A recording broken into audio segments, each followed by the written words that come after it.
طبعا بويا وبعد عمري وشي اكيد المرتجل على المايك صياد الزلمه الزعيم العقرب الحلبي، كلكم تعرفونه وتهابونه. واليوم جيناكم بخضوع طيز الحدث المعروف بمشاكس ابن المدينه، شد 60 اعتزال جو سوري بالكامل يا بعد عمري.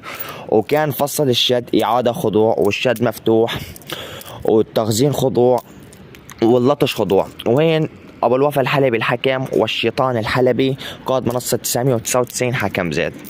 واستمرينا هين بالشد. طبعا هو شادود ما عليه زود، بس هين بي عنده عاد بالكلمات جود وابد جود، والاعاده خضوع يا بعد عمري. ومرام عادها مرتين، وهيدي هين بصمه الخضوع. استمعوا واستمروا معنا بالاحداث الجديده. يبن السلام من على من رد السلام، ردون السلام ترى واجب واحترامي، ما يرد السلام لا كبر لا من الزلم ولا من النسوان. يبن اشياء كذا القاضي لكم المايك عمكم وجبيركم الزايم ابو الوفا الحلبي. يبن حضرنا لكم هين عدالة 60 شد ربط اخر حرفين، اللطش خضوع، التكرار خضوع ما بين الابطال.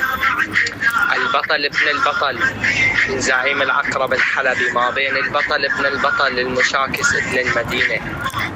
نقول تم وتم خضوع المشاكس ابن المدينة، عيد البطل ابن البطل الزعيم العقرب الحلبي. سبب الخضوع يا بعد روحي اكو تكرار عن المشاكس يا بعد روحي، ما بين ابو الجود وجود يا بعد روحي، معروف هاي تكرار يا بعد روحي. قلت تم الخضوع وانتهى الموضوع. تحياتي لكم طقا شلع، يلا سر تشاو.